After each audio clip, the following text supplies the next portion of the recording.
আসসালামু আলাইকুম।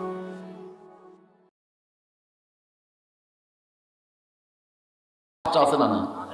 তাদের ডান হাতে এই দুই নবীর নাম আরবিতে লেখে 21 দিন যদি বেঁধে দিয়ে রাখেন, এই দুইটা নবীর রুহানি তাওয়াজ্জুর ওসিলায় আল্লাহ তার জেহানি শক্তি ফিরিয়ে দেবে। ধরে কারণ সুবহানাল্লাহ।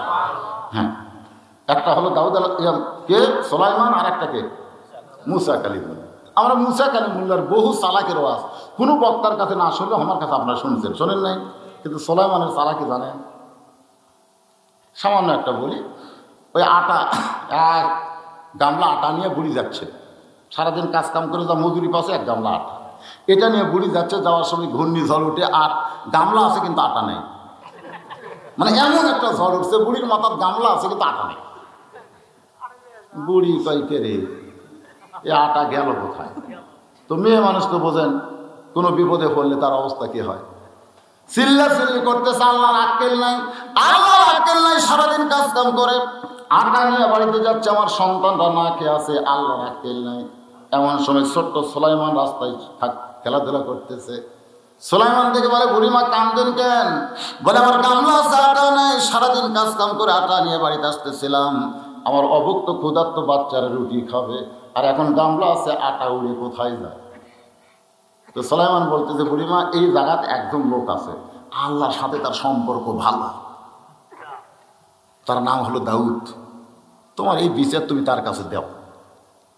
তো এখন এই ছোট বাচ্চার কথা শুনে বুড়িমা দাউদ নবীর কাছে গিয়ে বলতেছে, ওগো আল্লাহ নবী দাউদ, আল্লাহর সঙ্গে নাকি আপনার সম্পর্ক ভালো, আল্লাহ আমার আটাগুলো চুরি করে নিয়ে গেল,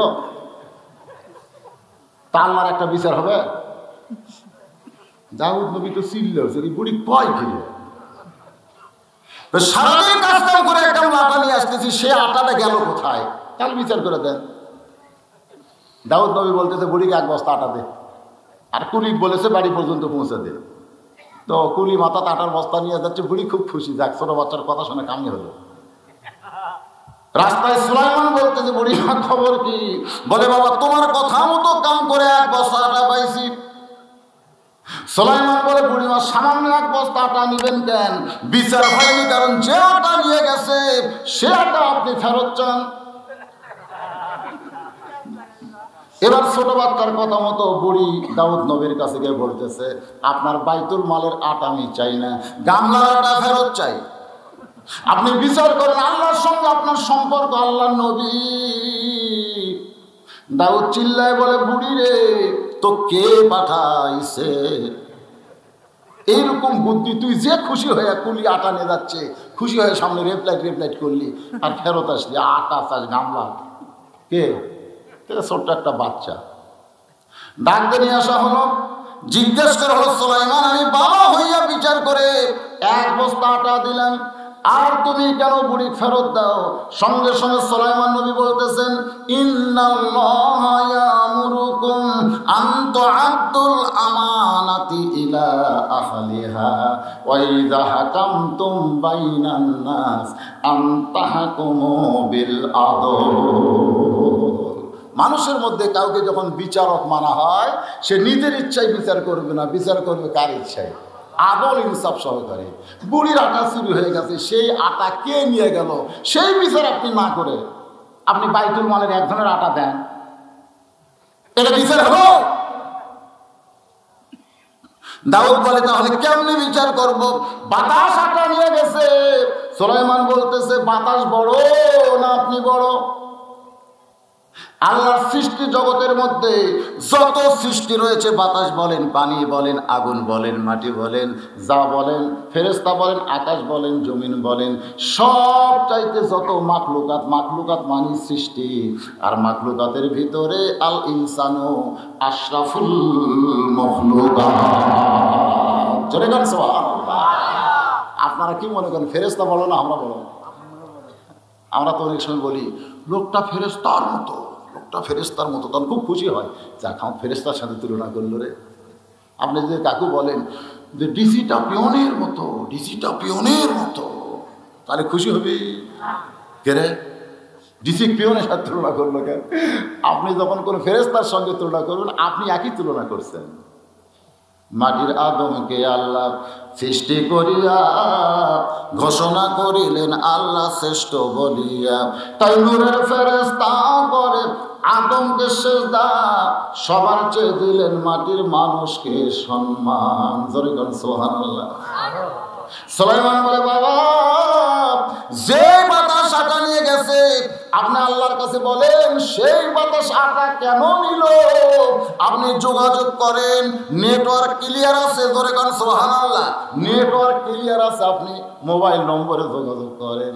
দাউদ আল্লাহকে বলে, মাবুদ গো, সারাদিন কাজ কাম করে বুড়ি আটা নিয়ে বাড়িতে আসতেছিল, সে আটাটা কোথায় গেল? আল্লাহ জানায় দেয়, দাউদ রে, সাগরের মধ্যে একদল লোক জাহাজে বিপদে পড়েছে, হাজার মন খাদ্য জাহাজের উপরে।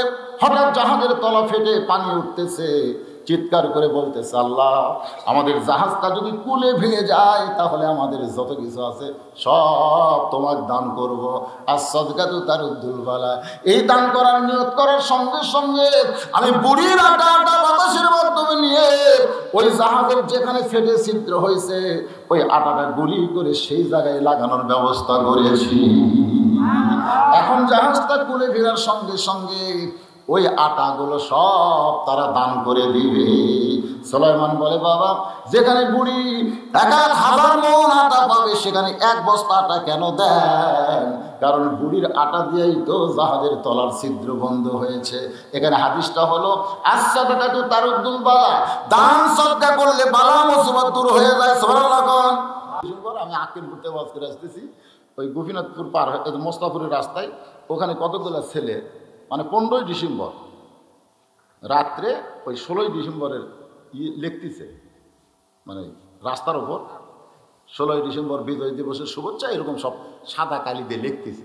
তা আমার ড্রাইভার তো গাড়ি চালাতে ওরকে লেখার উপর দিয়ে একটা চাকা গেছে, যেই গেছে বাবা ওরা তো এসে গাড়ি ভাঙবি। তাই আমি বলে, আমার রাত বাজে কয়টা, এত রাত্রে তোর লিখিস, তোরকে লেখার জায়গা নাই, রাস্তার দেখিস কে? হুজুর আপনি ছিলেন, আমরা কার দল করি আপনি জানেন? এ বাবা তুই যার দল করিস করে, তুই কার দল করিস? তুই কার দল করিস রে? তুই যার দল করিস তার কোনো ক্ষমতা নাই, আর আমি যার দল করি তিনি হলেন ক্ষমতার মালিক। তুই যার দল করিস তার কোনো ক্ষমতা নেই, 4 বার পাতলা পায়খানা হলে লাঠি ধরে হাঁটা লাগবে। জোরে কথা ঠিক কিনা? আর আমি যার দল করি ওহু আলা কুল্লি শাইইন কদির। তাই বললাম তোর চাকা গেছে, কত ক্ষতি হতো, তুই টেকালে খেপিসকে গাড়ি ভাঙবে, ওর হাতের লাঠিও আছে তো, আমার হাতে কিছু নেই। আমি ছেলেবেলে কাছে এসে বললাম, বাদান শোনো, তোমরা যে 16ই ডিসেম্বর লিখতেছে, তোমাকে দেশ কি বিজয় হচ্ছে? এই বাংলাদেশ কি বিজয়ের স্বাদ আছে? ছেলেরা বলতেছে, হুজুর আপনি কি বুঝাবার চান? আমি বললাম, তোরা তো হলি কয়দিন হলে? এই মালওয়ানের বাচ্চা ভারতেরা তারা সব সময় শঙ্কা করেছে পূর্ব পাকিস্তান পশ্চিম পাকিস্তান একত্র যদি থাকে তাহলে আমরা মাথা তুলে দাঁড়াবার পারবো না। মাথা তুলে দাঁড়াবার গেলে এদেরকে ভাঙ্গা লাগবে। এই পূর্ব পাকিস্তান পশ্চিম পাকিস্তান যদি এক থাকে ওরা মাথা তুলে দাঁড়াবার পারবে না। মাথা তুলে দাঁড়ানোর জন্য ভাঙ্গা লাগবে। ধরে কি করা লাগবে? দুই ভাইক ভিন্ন করা লাগবে। কিভাবে ভিন্ন করা যায়? দীর্ঘদিন সেই পায়তারা করছে, জানেন? পায়তারা করে বাংলাদেশকে এরা সহযোগিতার নামে স্বাধীনতা দিয়ে পরাধীনতার শৃঙ্খলে আবদ্ধ করেছে, যার প্রমাণ হলো আমাদের ঘরের বউ। জোরে কোন কথা ঠিক না? আপনি যান আগামীকাল, খালি আমি আপনাকে বলতেছি লিখেলেন, খালি আগামীকাল বলবেন এটিএন বাংলার চ্যানেলাই দেখতে। ভারতের কোনো চ্যানেল যেন আমার ঘরত না চলে। বউ লব উল্টা কবি আমি থাকবই না। আমি কই কি রে, খালি চ্যানেল না দেখ, থাকবো না। তোমার ভাত না গেলে কি হবে?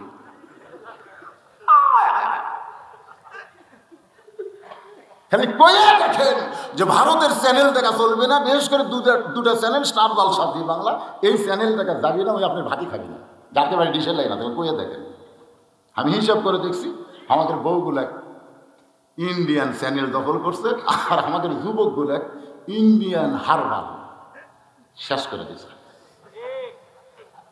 মেয়েগুলো ইন্ডিয়ান চ্যানেল আর যুবকগুলো ইন্ডিয়ান হারবাল।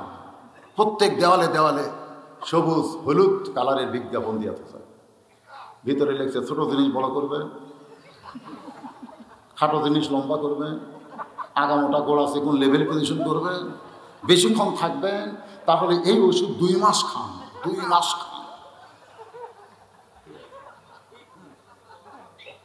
2টা মাস খাইলে যে কি হবি, মানে যা আসলো সবই যাবি রে, সবই যাবি। হাসতেছে। এই ভারত আমাদের বাংলাদেশকে স্বাধীনতার নামে আমাদেরকে অঙ্গরাজ্য বানাচ্ছে। ধরে ঠিক কিনা? 500 টন ইলিশ আমরা দিলাম, 500 টন ইলিশ আমরা দিলাম। পরের দিন ওকে মাথা ঘুরে গেল, কেস বন্ধ। জীবনে কোনোদিন কাউকে কিছু দিলে কেউ রাগ করে? পেঁয়াজ বন্ধ। কি শুরু হলো? 250 গেল। আমরা গরম, বর্তমান সরকারের খাদ্যমন্ত্রীর বিরুদ্ধে একটা মিছিল আমরা বের করিনি। খালি ভয়, কি জানি হয়, যত গরম বইয়ের ওপর যায়। বউ ও আগে কারো অভ্যাস আছে,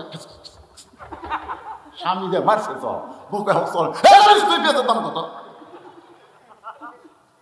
তো করছে আমার অভ্যাস হয়ে গেল। অভ্যাস মানে অভ্যাস কম কর,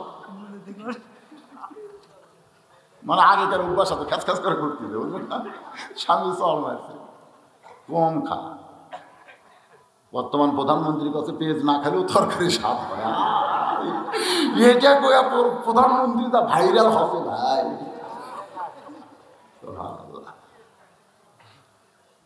আল্লাহর বান্দারা মাসের মধ্যে 2-1টা কথা বাস্তব ভিত্তিক বলার দরকার আছে না? না, এখন আমরা চলে যাব মূল আলোচনায়।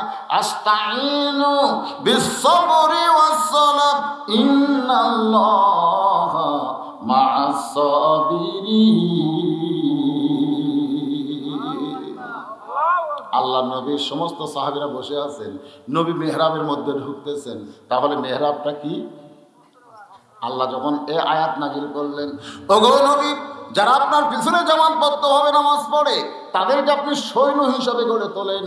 যে কোনো সময় মক্কার কাফেরেরা মদিনাকে আক্রমণ করতে পারে, যে কোনো সময় আক্রমণ করতে পারে। আর মক্কার কাফেরেরা মদিনাকে যখন আক্রমণ করবে তখন দোয়া দিয়া, নামাজ দিয়া, দরুদ দিয়া আপনি মদিনা রক্ষা করতে পারবেন না। এই মদিনা রক্ষা করতে গেলে কাফের বেঈমানদের বিরুদ্ধে অস্ত্র ধরা লাগবে। সাহাবীরা যখন আসতো আমরা তো তসবিলিয়ে যাই, তসবি, আর ওনারা যখন আসতো অস্ত্র নিয়ে এসে মেহরাবের মধ্যে জমা রাখতো। সোনালা কবেন না? যদি কাফেরেরা দেখে নামাজ পড়বার আসার সময় অস্ত্র নিয়ে আসে, রে হয় এরা কোন জাতির? আমি আহলে হাদিসের মধ্যে ওয়াজ করতে গেছি। আহলে হাদিস এটা হচ্ছে বাগমারা। জুমার দিনে, শুক্রবার দিন জুমার দিনে ওয়াজ করতে গেছি। আজকে যেরকম ওয়াজ করলাম দিনের বেলা, তো ওখানে আমাকে ইমামতি করতে দিল না। মানে ওরা আহলে হাদিস, তো ওরা হানাফি খুব একটা পছন্দ করে না। তা আমি দেখলাম ওখানকার ইমাম হাতত একটা লাঠি নিয়ে খুতবা দিচ্ছে, এরকম খুতবা ধরে এক হাতত একটা মোটা হাইয়া মোটা একটা লাঠি।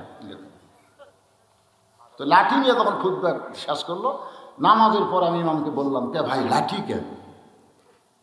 তখন কয়, হুজুর আপনি এত বড় আলেম হয়ে জানেন না লাঠি নেওয়া সুন্নত? আমি বললাম, লাঠি নেওয়া সুন্নত এটা কি খালি ভিতরে না সব জায়গা?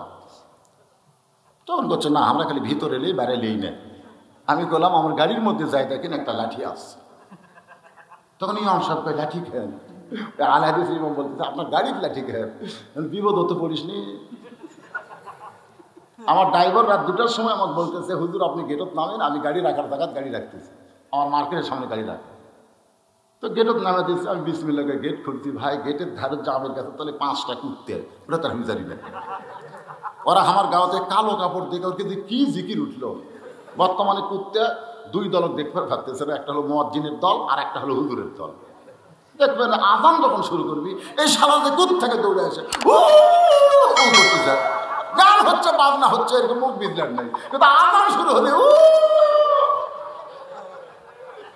কি করে? আপনাকে এরকম হয় না?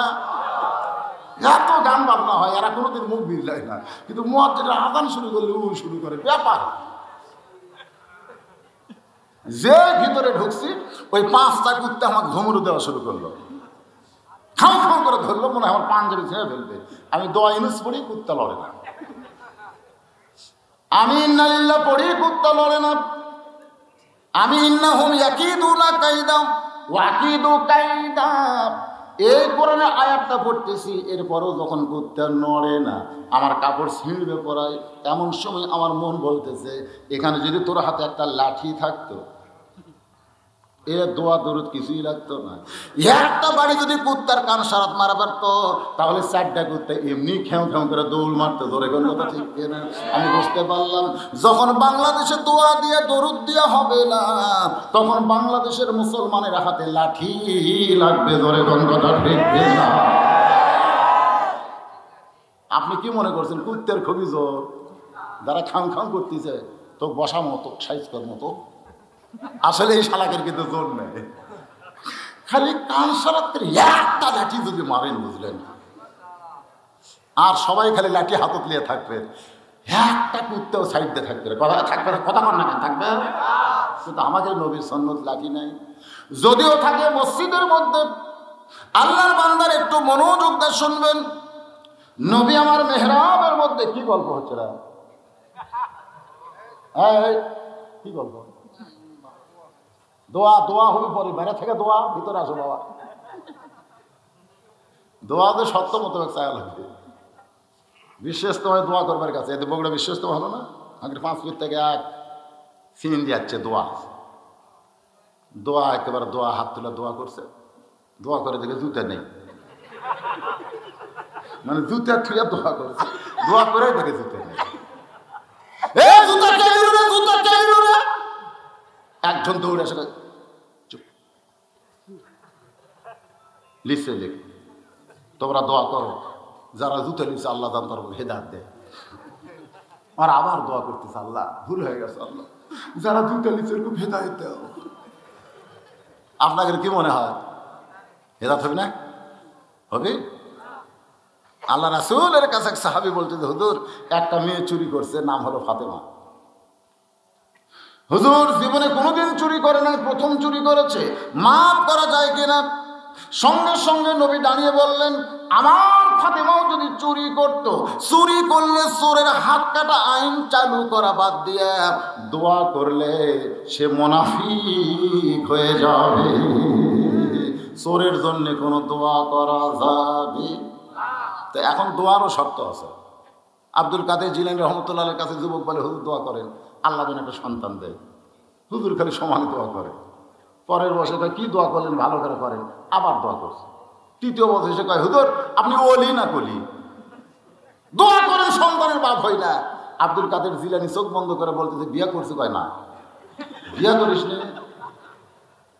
লেখাপড়া করে না, কোনো কিছু করে না। হুজুর দোয়া করবি পরীক্ষার জন্য পাস করি, কোথা করবো, বিয়ে কর তারপরে দোয়া করা যাবে। চল হওয়ার চলে করার কথা ঠিক না, তুই বিয়েই করিস নি, লেখাপড়াই করেনি, নামাজ রোজা করে না, তুই দোয়া চাই, এতই সোজা? তাহলে আমার পড়াটা সময় নষ্ট। আস্তাইনু দোয়ার কথাই তো বলতেছি, আস্তাইনু বিসসবরি ওয়াসসালাম। ধৈর্যের নামাজের মধ্যে তুমি চাও, তোমার চাইতে দেরি হবে কিন্তু আল্লাহর দিতে দেরি হবে না। সুবহানাল্লাহ। আল্লাহ নবী মেহরাবের মধ্যে গেলেন, মেহরাবের ভিতর থেকে ধূসর বরণ একটা থলিয়া, ধূসর বরণ একটা ব্যাগ বের করে নিয়ে আসলেন। সাহাবীরা তাকায় দেখে নবী ব্যাগের ভিতর থেকে একটা জিনিস টেনে টেনে বের করতেছে। প্রত্যেকটা সাহাবী দেখতে দেখতে এক সময় চোখে তাদের মনে হয় একটা ছানা বলার মতন, হঠাৎ বিজলি যদি চমকে, বিজলি চমকে আপনার চোখটা যেমন হয়, ওই কাপড়টা জুব্বাটা যখন টেনে বের করতেছে, প্রত্যেকটি সাহাবীর চোখটা যেমন ঝলসে যায়। সাহাবীরা বলতেছে, ইয়া রাসূলুল্লাহ জীবনের সবচাইতে গুরুত্বপূর্ণ ওয়াজ শোনাবেন, কিন্তু হুজুর এই জুব্বাটা দিয়ে আপনি কি বলবেন? আল্লাহ রাসূল বললেন, সাহাবীরা রে, যেই জুব্বা ধূসর বরণ থলিয়ার ভিতর থেকে টেনে বের করলাম, এই জুব্বা পরে আমি আল্লাহ তাআলার সঙ্গে দেখা করেছি। যেই জুব্বা তোমাদের দেখাইতেছি বাজান, এই জুব্বা পরে আমি উম্মে হানির ঘরে ঘুমাইছিলাম। এই জুব্বা পরে আমি বোরাকের পিঠে চড়ে বাইতুল মুকাদ্দাসে গেলাম। এই জুব্বা পরে আমি সমস্ত নবী রাসূলের ইমামতি করলাম। এই জুব্বা পরে আমি জান্নাত দেখলাম, জাহান্নাম দেখলাম। এই জুব্বা পরে আল্লাহর সঙ্গে আমি মেরাজ করেছি। এই জুব্বা পরা অবস্থায় আল্লাহ পাক আমাকে 5 ওয়াক্ত নামাজ দিয়েছে। এই জুব্বা পরে বাইতুল মামুরের মধ্যে আমি সমস্ত ফেরেশতাদের ইমামতি করেছি। জোরে গান সুবহানাল্লাহ। আমি সেই জুব্বা পরে আবার যখন ফিরে আসলাম মক্কায়, আসার পরে এই জুব্বা দামি আমি বিশ্বাস করে এই জুব্বাটা আমি যত্ন করে রাইখা দিয়েছি।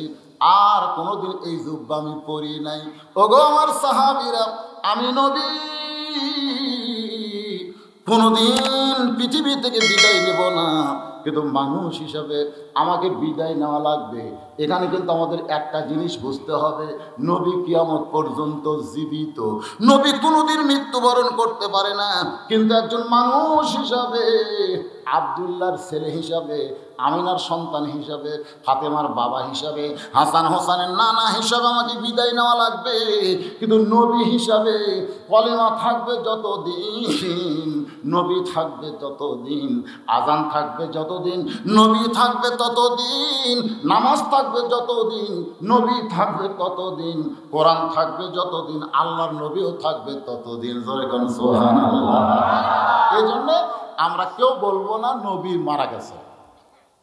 নবী মারা যায়নি, আমাদের নবী হলেন হায়াতুন নবী। জোরে বলেন কি নবী? হায়াতুন নবী। আমরা গজলের মধ্যে বলি না, ইসলামের আলো জ্বলায়া দিয়া নবী শুইয়া আসেন সোনার মদিনায়। কোন দিন কেউ কইছেন ইসলামের পতাকা উড়ায়া দিয়া নবী ময়রা আসেন সোনার ময়রা কছেন? কয়ে দেখেন তো দেখি। আমি এক হুজুরকে বললাম, উনি যখন মদিনায় জিয়ারত করতেছে, আমি কইলাম যে এটা কি? কয় হুজুরের রওজা। এদের সামনে দেখতেছেন, এটা আল্লাহ রাসূলের রওজা। তারপরে আবু বকরের কবর, উমরের কবর। আমি কইলাম হুজুর এই তিনটে এক সামিল করলে কি হয়? ওকে কি সামিল? আবু বকরের কবর, উমরের কবর, নবীরও কবর। যেই কছি কবর না, আল্লাহ রাসূলেরটা কবর কওয়া যাবে না। উমরেরটা কন, আবু বকরেরটা কন, কিন্তু নবীরটা কবর কওয়া যাবে না। কারণ আবু বকরের জানাজা হয়েছে, উমরের জানাজা হয়েছে, নবীর জানাজা হয়নি। মানুষ মরে গেলে জানাজা হয়, বাঁচতে জানাজা করে গেলে। এর মধ্যে কিন্তু গুরু তথ্য আছে, কঠিন খবর আছে। যে খবর আজকে আমি দেবো না, আজকে এই দুটো আয়াতের উপর আপনাদের সামনে আলোচনা হবে। একটু মনোযোগ দিয়ে শুনবেন, না বিরক্ত হচ্ছেন? কেবল বাঁচতেছে রাত 11:15। ওয়াজ খুব বেশি হয়নি, খুব বেশি হলে 1.5-2 ঘন্টা হচ্ছে। না না, গুরু খবর না, সহি খবর, কোরআন হাদিস থেকে খবর দেবে ইনশাআল্লাহ। সবাই পিছনে দাঁড়াচ্ছে, কথা কয় না করে। এ তাবারক আছে নাকি? তাবারক আছে নাই? কোনো টেনশন নাই। তাবারক থাকলে একটু টেনশন হয়, মানে শেষের দিকে কিছু লোক বাড়ে ওই পোলা খাওয়ার জন্য। তো মাশাআল্লাহ, এখানে পোলা খাওয়ার কোনো নিয়ত নেই। আল্লাহর কোরআন নবীর হাদিস শুনে হেদায়েত পাওয়ার নিয়ত জোরে বলেন আমিন। আল্লাহর নবী বললেন, সাহাবীরা আমি চলে যাব, এত দামি জুব্বা নিয়ে যাব না। আমি তোমাদের মধ্যে, হ্যাঁ মনোযোগ দিয়ে শোনেন, তোমাদের মধ্যে এই দামি জুব্বাটা কাউরে না কাউরে দিয়ে যাব। যেই বলেছে তোমাদের মধ্যে কাউরে না কাউরে দিয়ে যাব, সঙ্গে সঙ্গে প্রত্যেকটা সাহাবী মাজা খারাপ হতেন না, চমকে উঠছে, কিরে এত দামি জুব্বা নবী কাক দিবে? যে জুব্বা পরে নবী আল্লাহর সঙ্গে দেখা করছে, যে জুব্বা পরে বাইতুল মামুরে ফেরেশতাদের ইমামতি করছে, যেই জুব্বা পরে বাইতুল আকসায় নবী রাসূলের ইমামতি করছে, যেই জুব্বা 70,000 নূরের পর্দা পাড়ি দিয়া আল্লাহর কাছে নবীকে নিয়ে গেছে, সেই জুব্বা নবী কাক দিবে? নবীর কাছে একজন সাহাবী আবু বকর মনে মনে চিন্তা করে, এই জুব্বা যদি আমি পাই, কারণ আল্লাহর নবী বলেছেন আল্লাহর পরে এই দুনিয়াতে কেউ যদি আমার আপন থাকে, বন্ধু থাকে, সে বন্ধুর নাম হলো আবু বকর।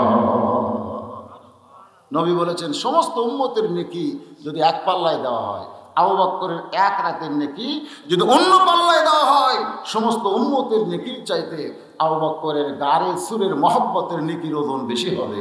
ধরে করেন সুবহানাল্লাহ। আল্লাহ নবী বলেছেন, সাহাবীরা আল্লাহ পাক আমাকে সালাম দেয়, আল্লাহ পাক আমাকে সালাম দেয়। সাহাবীদের মধ্যে আবু বকরকেও আল্লাহ পাক সালাম দেয়। আবু বকর রাদিয়াল্লাহু সম্পর্কে রাসূলের শ্বশুর ছিলেন, মা আয়েশার বাবা। কার বাবা? মা আয়েশার বাবা, নবীর শ্বশুর।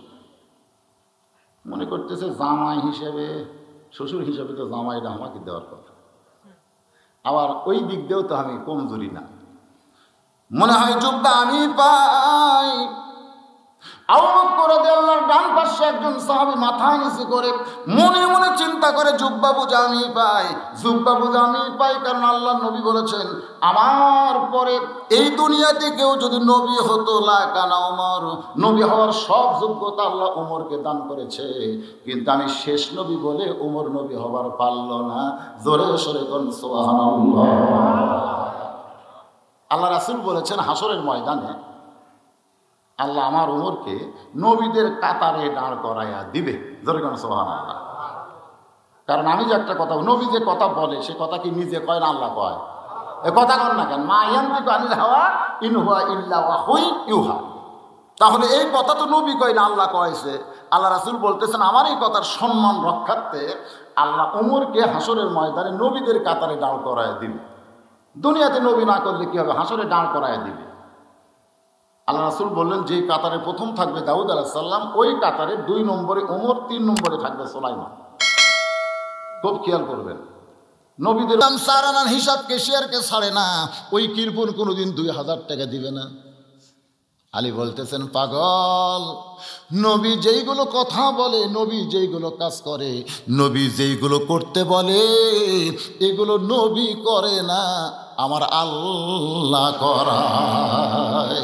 মা ইয়ানতিকু আনিল হাওয়া ইন হুয়া ইল্লা ওয়াহয়ুন ইউহা। যাও, এমন দাবড়ি মারছে আসাদুল্লাহিল গালিব। ধরে কোন সুবহানাল্লাহ। ফকির কাঁপতে কাঁপতে ওসমান গনির দরবারে আয়েশা দেখে কেশিয়ার ওসমান গনি দুইজন আল্লাহর শুকর আদায় করতেছে, আলহামদুলিল্লাহ আলহামদুলিল্লাহ। কিছুক্ষণ আগে ঘাম মুছছে, এখন দুইজনে আল্লাহর শুকর আদায় করতেছে, তারার হিসাব মিলে গেছে। এবার গরিব সাহাবী ওসমান গনির হাতে যেই মাত্র চিঠি দেয়, ওসমান গনি চিঠি নিয়ে পড়ি একটা চুমা খাইছে। চুমা খায় বলতেছে, ভাইজান এই চিঠি কে পাঠাইছে? গরিব বলতেছে, চিঠির নিচে নাম লেখা আছে।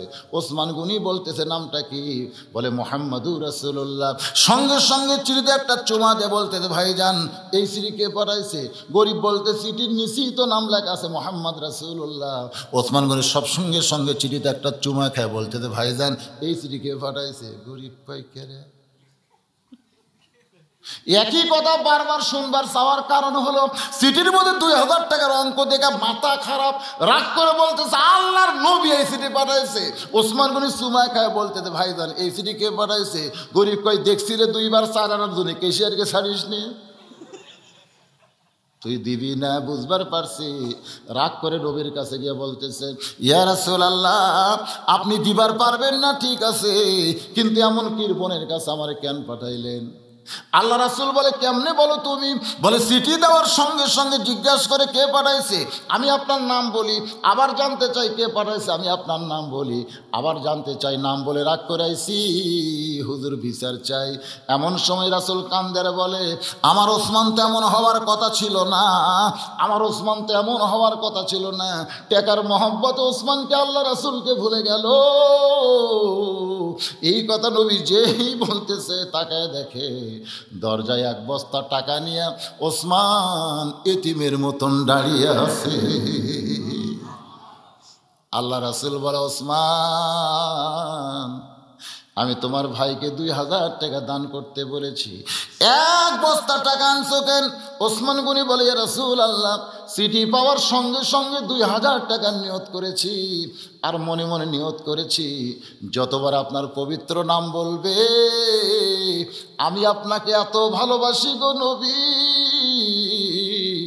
আপনার নাম শুনলে আমার কলিজা শান্তি পায়। আমি ততবার 2000 করে নিয়ত করেছি। এ পর্যন্ত আমার ভাই তিনবার আপনার নাম বলেছে। এই তিনবার নাম বলার কারণে 6000, আর সিটির কারণে 2000, এই 8000 টাকার বস্তা মাথায় করে নিয়ে আইছি। আপনার পবিত্র হাত দিয়ে আমার গরিব ভাইকে দান করে দেয়। নবীও কান্দে, গরিব সাহাবীও কান্দে। নবী কান্দের বলে, মাবুদ, যে ওসমান আমার নাম শুনে 2000 টাকা দান করে, সে ওসমানকে আমি গরিব নবী কি দিব? আমার দেওয়ার মতন কিছুই নাই। আল্লাহ বলে, হাবিব রে, আপনার দেওয়া লাগবে না, আমার গানি ডিগ্রি আমি ওসমানকে দিয়া দিলাম। সে ওসমান মনে মনে ভাবতেছে, জুব্বা বুঝে আমি পাই, জুব্বা বুঝে আমি পাই। আল্লাহর বান্দারা, ওসমান গনির ডান পাশে বসে হযরত আলী মাথা নিচু করে মুসকে মুসকে হাসে। নবী এত দেরি করে কেন? জুব্বাখানা আমাক করে দিলি তো লেটা শুকে যায়। সুবহানাল্লাহ। নবী এত দেরি করে কেন? কারণ 30 পারা কোরআনের হাফেজ যারা, পাগড়ি পাবে তারা। জোরে কোন কথা ঠিক কিনা? হাফেজ না হলেও অনেক জায়গাত পাগড়ি দেয়। কয়েকদিন আগে ধরা গেছে, মানে অন্য ওই ওই ওই ওই হাফে ওই যার মাথার পাগড়ি দিচ্ছে না, এর আগে ওই 6 জায়গাত পাগড়ি লিছে। তে এক জায়গায় পাগড়ি লিছে বছর খানেক আগে, ওটি আবার এক লোক দেখেছে, এটি এসে দেখে আবার ওর মাথার পাগড়ি। চিন্তা করি, কে রে, কতবার পাগড়ি লিবি রে? তো পরের মধ্যে ধরছে, ধরে গেছে এক দেখছে আমি অমুক জায়গাত, আবার এটি। পরে চেকা দেয়া কয় খালি 2 জায়গাত না, আরও জায়গাত। এখনকার বক্তার কাছে সব মুসলমান হচ্ছে না, টেজোতে এসে এরা কিন্তু বহু জায়গাত হচ্ছে, একই ধরা খাচ্ছে। কি অবস্থা! তুই মুসলমান হবি, জনগণের সামনে হয়ে গেছে, আবার আর এক হুজুরের কাছে উই আবার হচ্ছে। একটু চেহারা পাল্টাছে, হয়তো দাড়ি বড় করছে, কিন্তু মানুষ তো, মানুষের চোখ তো বুঝতেছেন, শকুনের চোখ। কি কন, চোখ ভালো না? অনেকের চোখ ভালো না।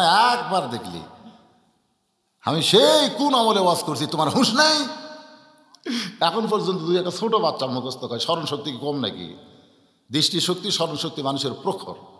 তো যেটা বলতেছিলাম, হযরত আলী মনে মনে বলতেছে, আল্লাহ নবী এত দেরি করে কে? এই জুব্বাটা আমারে দিলি তো হয়ে যায়, আমারে পরা দিলি তো হয়ে যায়, কারণ হাফেজ যিনি হবে তিনি পাগড়ি পাবে। সুবহানাল্লাহ কোন। এত বড় সাহস হযরত আলীকে কে দিয়েছে? আল্লাহ নবী বলেছেন, সাহাবীরা রে, তোমাদের মাঝখানে এমন একজন মহামানব বসে আছে, যে মানুষটা আমি নবীর চাইতেও 2 দিক দিয়ে ভাগ্যবান। তোমাদের মাঝখানে এমন একজন মহামানব বসে আছে, যেই মহামানবটা আমি নবীর চাইতেও 2 দিক দিয়ে ভাগ্যবান। সমস্ত সাহাবীরা বলে, ইয়া রাসূলুল্লাহ, আপনি ছাড়া মহামানব দুনিয়াতে কেউ নাই, আমাদের মাঝখানে কে বসে আছে? আল্লাহ রাসূল বললেন, তোমরা না মানলেও আমি নবী মেনে নিয়েছি। সাহাবের বললেন, হুজুর সেই মহামানবকে? আল্লাহ নবী বললেন, সেই মহামানবের নাম হলো আমার আলী। সাহাবেরা বলতে যে কেমনে? নবী বললেন, তাহলে শোনো বাবা, আদম থেকে আমি নবী পর্যন্ত যত নবী দুনিয়াতে আইছে, এই নবীর সন্তানেরা নবী হবে, জান্নাতি হবে, কিন্তু জান্নাতি যুবকদের সর্দার কোনো নবীর সন্তান হতে পারবে না। জান্নাতি যুবকদের সর্দার হবে আমার হাসান আর হোসাইন। এ হাসান হোসেনের বাবা যিনি, তিনি হলেন পৃথিবীর সব চাইতে সৌভাগ্যবান বাবা। সুবহানাল্লাহ কন না কেন? আপনারা কি মনে করতেছেন হাসান হোসেনকে আল্লাহ জান্নাতে যুবকদের সর্দার এমনি এমনি বানাছে? যে আয়াত 2 নম্বরে আছে, ওয়ালা তাকুলু লিমান ইউকতালু ফি সাবিলিল্লাহি আমওয়াতুন বাল আহইয়াউ ওয়ালাকিন লা তাশউরুন।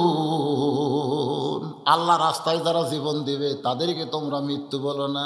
আপনারা বলেন তো, হাসান হোসেন কোন রাস্তায় জীবন দিছে? কথা কথি কি মুখত ব্রেক লাগতেছে? জোরে বলেন, কোন রাস্তায়? ইয়াজিদ মনে করেছিল যে হাসান হোসেন মরে গেলে আমি থাকবো, ইয়াজিদ আর কেউ থাকবে না। গোটা বাংলাদেশ তন্ন তন্ন করে খুঁজে দেখেন এজিদ নামের কোনো মানুষই নেই,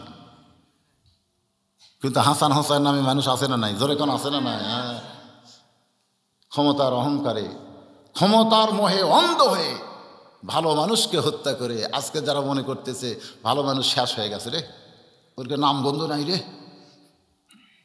আমরাই থাকবো। আমি বলতে যে তোমরা লেখা লাও, লেখা লাও, এজিদের মতন তোমাদের নাম থাকবে না। যদিও মানুষ উচ্চারণ করে ঘৃণার দৃষ্টিতে উচ্চারণ করবে, আর যাদেরকে হত্যা করা হয়েছে কিয়ামত পর্যন্ত তারা মানুষের কলিজার মধ্যে অমর হয়ে থাকবে। জোরে কোন কথা ঠিক কি না? এই কথাই আল্লাহ বলেছেন। আল্লাহ রাস্তায় তাদের জীবন যাবে, যারা জীবন দিবে তাদেরকে তোমরা মৃত্যু বলো না, তারা অমর হয়ে থাকবে। বিশ্বাস হচ্ছে না? ইতিহাস কিন্তু পরে লেখা হয়, ইতিহাসও লেখা হবে, সব লেখা হবে। একটু মনোযোগ দিয়ে শুনবেন। আল্লাহ নবী বললেন, সাহাবীরা রে, হাসান হোসেনের বাবা যিনি, তিনি পৃথিবীর শ্রেষ্ঠ বাবা, যোগ্যতা সম্পন্ন বাবা, এমনকি আমি নবীর চাইতেও আলী বাবা হিসাবে সৌভাগ্যবান। সুবহানাল্লাহ। এখন একটা জিনিস আপনাদের বুঝাই, আপনারা একটু বোঝেন তো, যে জান্নাতি যুবকদের সর্দার যদি হাসান হোসাইন হয়, তাহলে বুড়াকের সর্দার কে হবে? না কি মনে হয়? ও যে একজন বলতেছে হামজা, কারণ হযরত বেলাল এই প্রশ্ন করছিল, জিয়া রাসূলুল্লাহ, যুবকের সর্দার হাসান হোসেন হলে বুড়াকের সর্দার কে? আল্লাহ রাসূল বললেন, বেলাল তোমার কি মনে হয়? বেলাল বলতেছে, ইয়া রাসূলুল্লাহ, বুড়াকের সর্দার আবু বকর হবে, উমর হবে, ওসমান হবে। রাসূল বললেন, আর শায়েখু আর শায়েখাতে লা ইয়াদখুলুল জান্নাহ, বুড়া বুড়ি জান্নাতই পাবি না। তাহলে আর সর্দার কি? সামনে বসে এক বুড়া, সেই কান্না। রাসূল বলে, কান্দো কেন?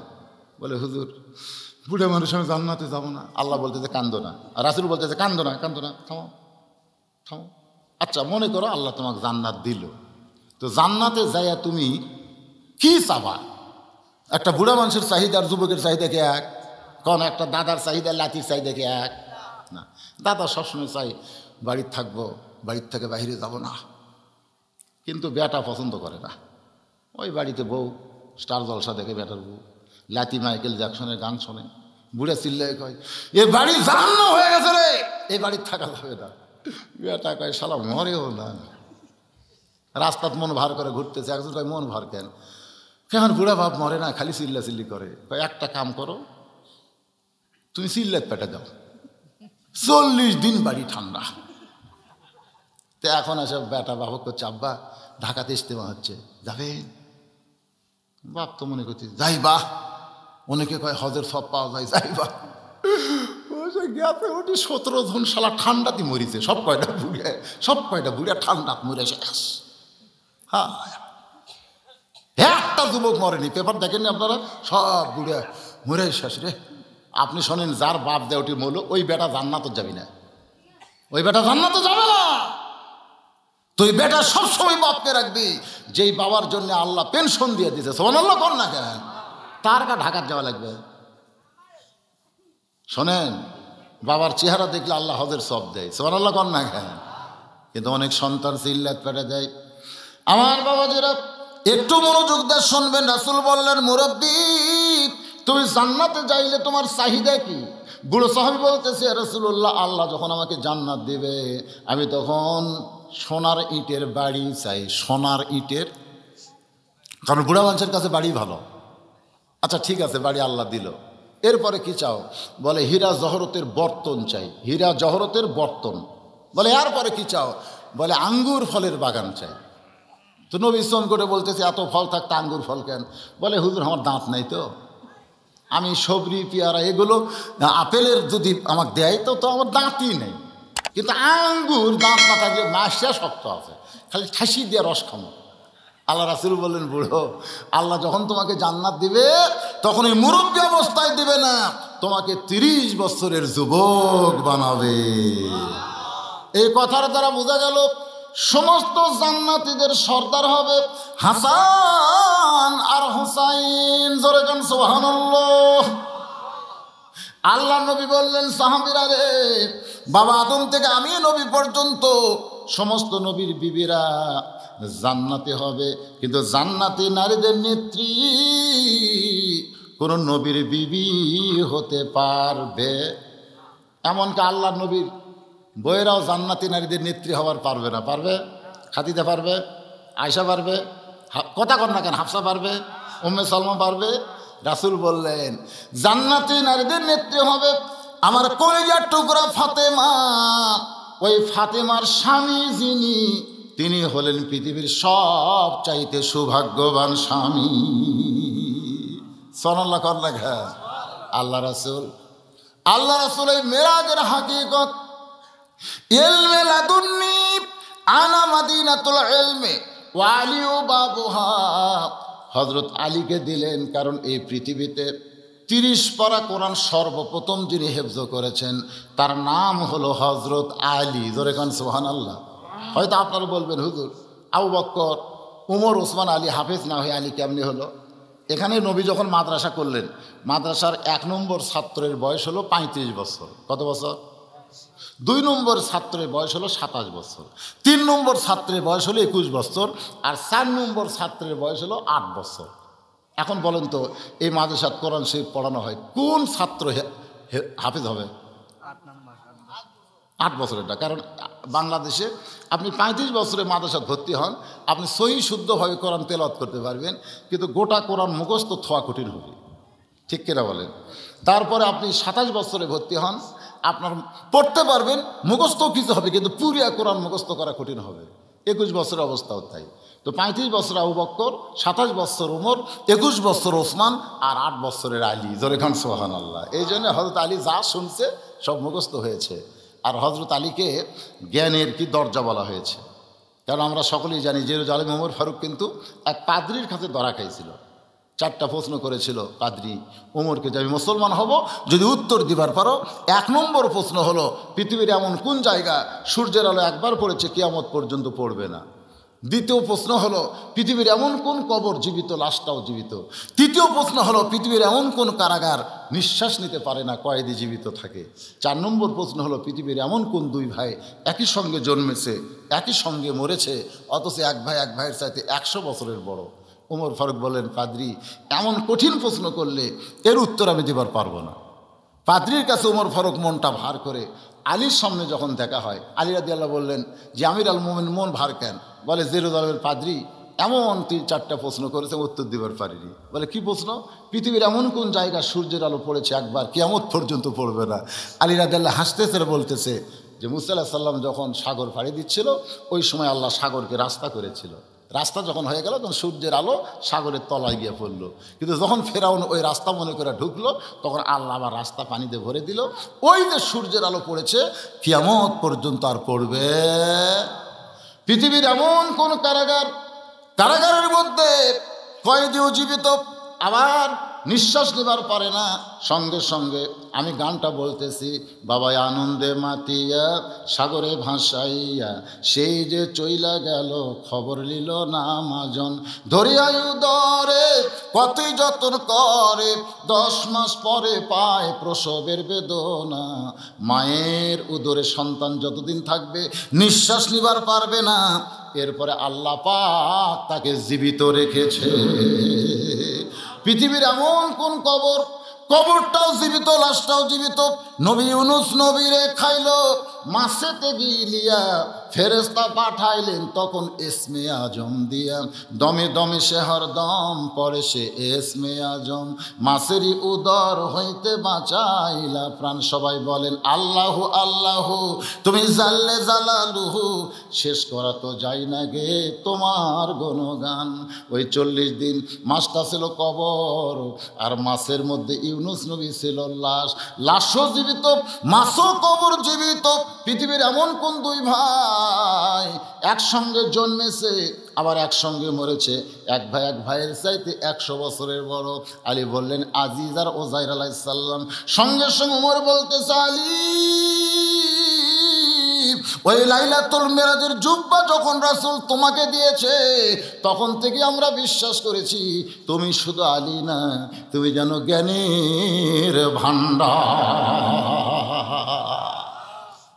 আল্লাহর সঙ্গে মেরাজ করেছিলেন রাসূল। আর সেই জিনিসটা এই জন্য রাসূল মাঝে মধ্যে বলতেন, আমি আল্লাহ থেকে, আমার থেকে আলী, জোরে কোন সুবহানাল্লাহ। অনেক সময় বলতেন আলী থেকে হাসান হোসেন। যাই হোক, আমরা আজকের আলোচনার ভিতর দিয়ে দুইটা আয়াত সামনে নিয়ে আলোচনা করতেছিলাম। মারাত্মক একটা কথা আমি রাখছি, এটা শেষ করে আলোচনা শেষ হবে। ও এখন চিন্তা করতেছে যে হারে মোষ ফুলতিছে, মনে আছে না, ভুলে গেছে, যদি বাসটা হয় 20 লাখ টাকার বাড়ি আমার ছাড়া লাগবে, কি করি? তখন চোখের পানি নিয়ে বলতেছে আল্লাহ, মানুষ কিন্তু এমন একটা সময় আসে বাধ্য হয়ে মানুষ তওবা করে, জোরে কোন কথা ঠিক কিনা, একটা বেকায়দা বুদ্ধি নাই তো, এখন কি করবি? 20 লাখ টাকার বাড়ির দিকেও তাকায়, মোষের দিকেও তাকায়, কি করি এবারে? মন বলতেছে দেরি করিস না, তওবা কর, তওবা কর।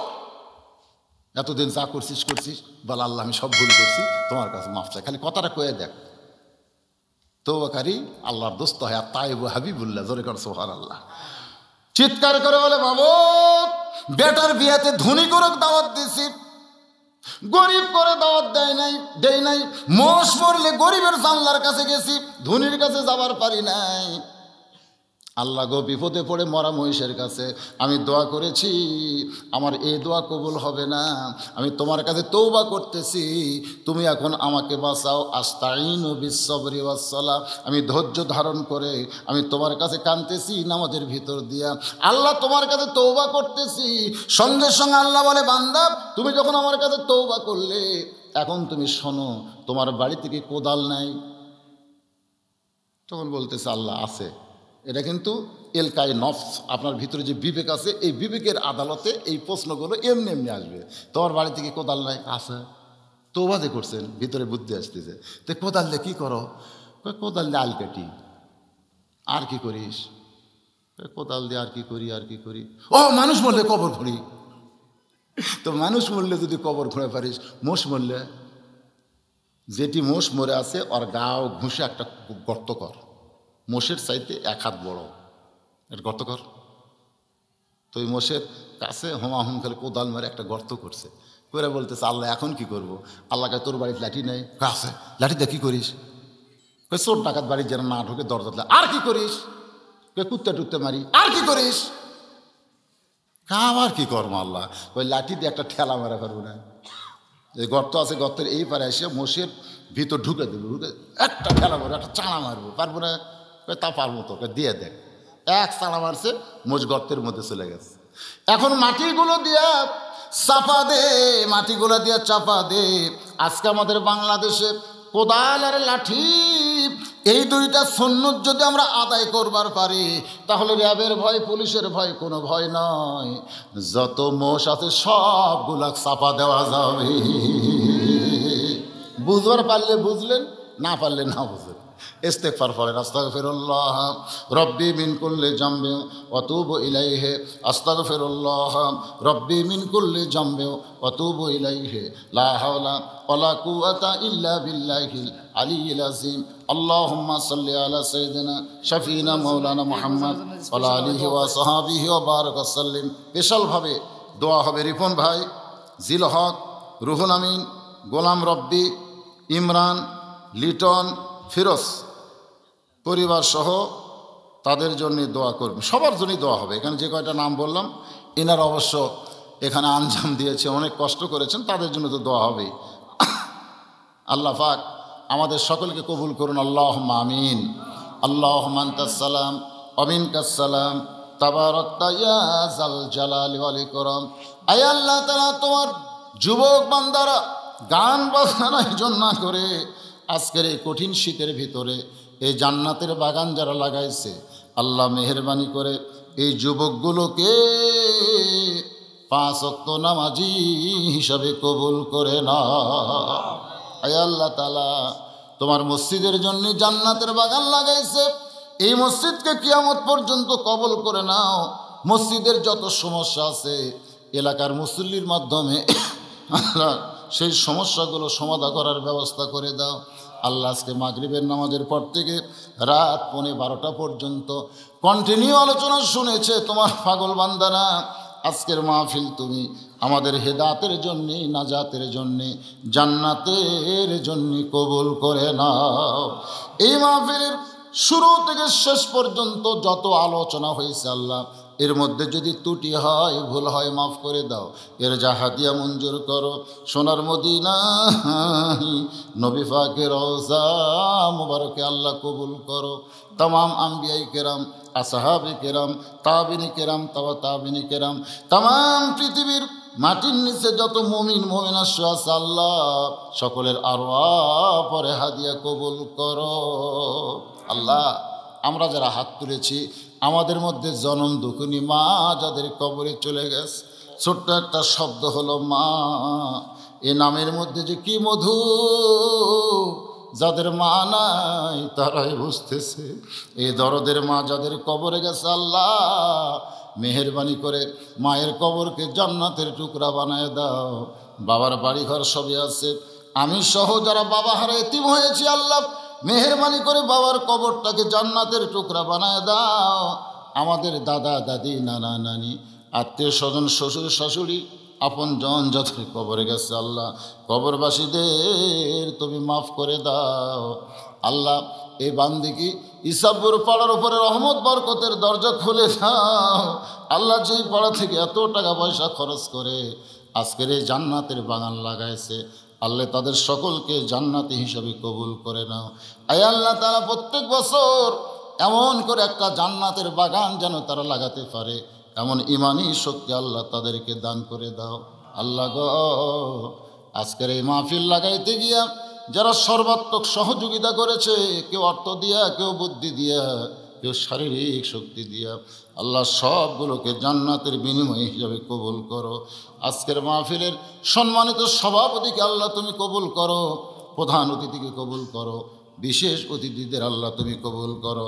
খাস করে লিটন, তারপরে জিল হক, রুহুল আমিন, আয় আল্লাহ, গোলাম রাব্বি, ইমরান, লিটন, ফিরোজ, আল্লাহ যাদের জন্য দোয়া চাওয়া হয়েছে, এছাড়াও যারা নাম আমরা বলতে পারলাম না আল্লাহ, তাদের সকলকে তুমি কবুল করে না।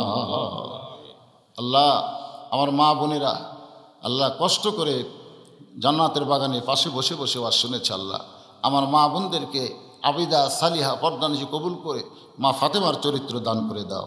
আল্লাহ, আমাদের মধ্যে আমি সহ যারা অসুস্থ আল্লাহ সুস্থ করে দাও, অভাব মোচন করে দাও। আসমানের বেলা আসমানে নাও, জমিনের বেলা জমিনে ডাবায় দাও। গোটা বিশ্বের মুসলমানকে আল্লাহ তুমি হেফাজত করো। আমার বাংলাদেশের প্রতি রহম করো আল্লাহ। বাংলাদেশে আজকে যারা জেল জুলুমের শিকার হয়ে মানবতার জীবনযাপন করতেছে, খাস করে আমার ওস্তাদ কোরআনের পাখি আল্লাহ জেলখানার মধ্যে বন্দি জীবন কাটে, আমরা তার জন্য প্রাণ খুলে দোয়া করব। আল্লাহ তাকে সুস্থ রেখো, হেফাজত করো। সকলে বলে আল্লাহুম্মা আমিন। আল্লাহ, পরিশেষে তোমার দরবার আরজ করি, যেদিন আমাদের মৃত্যু হবে দিনটা যেন জুমার দিন হয়, মাসটা যেন রমজান মাস হয়, ইমানের সাথে, ইজ্জতের সাথে দুনিয়া থেকে বিদায় নেওয়ার কালে আমাদের জবানের মধ্যে জারি করে দিও লা ইলাহা ইল্লাল্লাহু মুহাম্মাদুর রাসূলুল্লাহ সাল্লাল্লাহু আলাইহি ওয়াসাল্লাম। আসসালামু আলাইকুম।